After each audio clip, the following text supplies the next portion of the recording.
Hello, my name is Jordan Barnes, and today I'm going to be talking about a day in the life of a SOC analyst. Um, SOC analysts and security analysts are more crucial to a company's security as they've ever been. These analysts find themselves at the forefront of the battle by conducting ticket analysis and threat hunting in the environments of their clients. Analysts are also tasked with doing whitelist and blacklisting on IPs, alarms, and domains that can prove to be threats for companies. Above all, an analyst is supposed to teach their clients about what they can do to avoid these risks, such as teaching cyber hygiene and other countermeasures on an infrastructure level, as well as an employee level to combat computer cyber attacks. Um, According to Sentinel, the company I intern for, we've always taken the lead. Since 1982, Sentinel Technologies has been recognized as a premier business technology service provider dedicated to delivering the highest quality IT solutions, customer service and support. My project ties in with the priorities of Sentinels because I want to find out how experienced analysts and engineers who have dedicated their careers to this field work with clients to make sure that their networks and employees are as safe as possible when it comes to cyber attack. For this proposal, I'll go through the procedures of a SOC analyst and how they conduct the forensics of a ticket. I'll also show the various softwares and applications that analysts use to come to their conclusion. For this example, I'll plan on showing a ticket that comes up for Apple phishing for a client called International EDU, which is a company that specializes in education.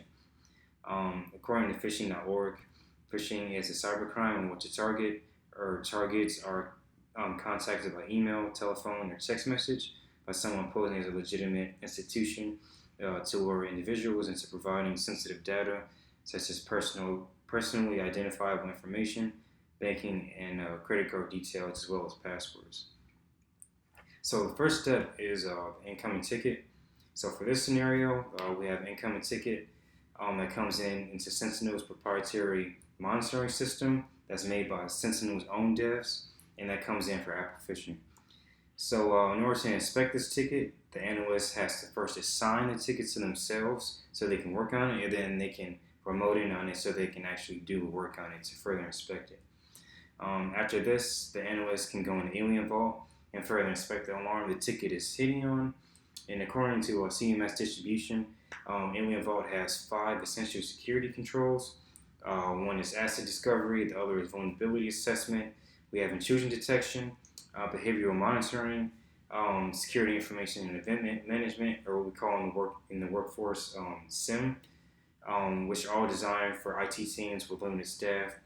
Security enterprise and security tools. The Alien Vault platform will work to identify all assets on your customer's network, and any vulnerabilities on those assets. It'll also work and identify any malicious traffic on the network via network intrusion detection or host intrusion detections, which in the field we call NIDS and HIDS. And also look at any exploits targeting those vulnerabilities. As you can see right here, this is a picture of Alien Vault. And Alien Vault is pretty cool in the sense that your devs can sort of program what type of alarms and events that you want to see. And depending on the client, that can mean a bunch of things.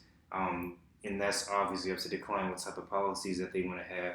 And for each client, a dashboard in Alien Vault can look very different depending on what they need to see. And the next step will be forensics through Wireshark and doing some PCAP analysis. Once I look into the Alien Vault, I can click in an alarm and the ticket that it's sitting on, as well as inspect the internal and external IPs that we're seeing in this ticket. For this particular situation, for International EDU, the attack pattern is an internal IP going out on an external IP, which means that a client employee or somebody on the client's network went to a website that hit on that particular alarm, which is making that ticket, because Alien Vault clients can go into Alien Vault and make custom policies that form alarms. After we inspect the ticket, we can look at the raw logs in Alien Vault, see further information about the activity on this particular situation. Raw logs can tell you the file path, the hash, the GET request, and the snort rules. And once I look at all that in the raw logs from Alien Vault, I can look at all the information in Wireshark, which depending on the circumstance can give you a little bit more information.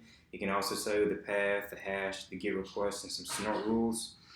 And in Wireshark, we can go to traceroute, and from there you can look at some more things, and you can actually look at the link in the GET request. And you can safely put that in the sandbox to further examine the domain and the GET request and what um, the client was seeing in that particular situation.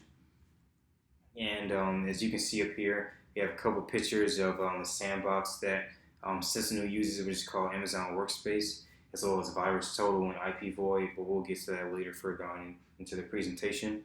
So the next step for analysts will be to go into the sandbox and do some forensics.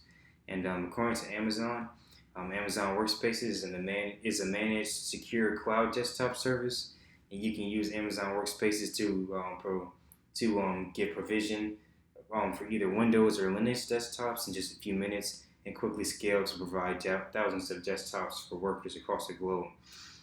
For Sentinel's specific use, and in this scenario for a SOC analyst will use this to provide a safe, isolated, and secure environment to open URLs with potentially unwanted applications and malware, and dictate whether a ticket is either a true positive, which is either serious situation that could be malware, any type of adware, or something potentially malicious like that deems further escalation for an engineer or even the clients to get in and do some more investigation, or it could be a false positive, which means that it can be safe traffic that poses no harm to the environment of the client.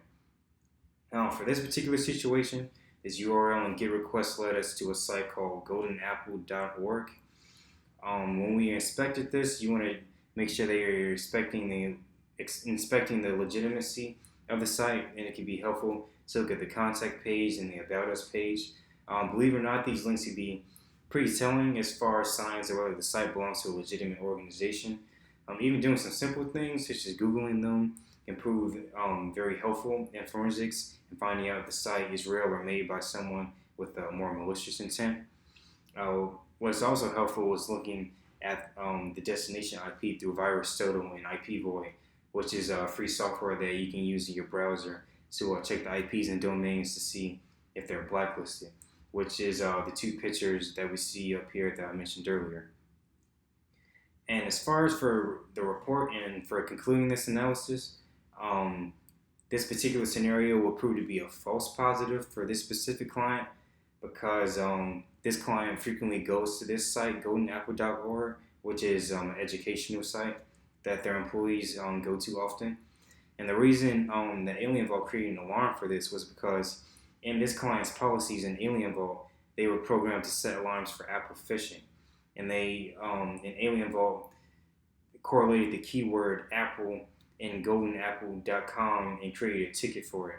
So in this scenario, an analyst or engineer, or even the client, if we inform the client, they could whitelist this particular domain, and as in this scenario, it proved to be used by the client and not at all to be malicious.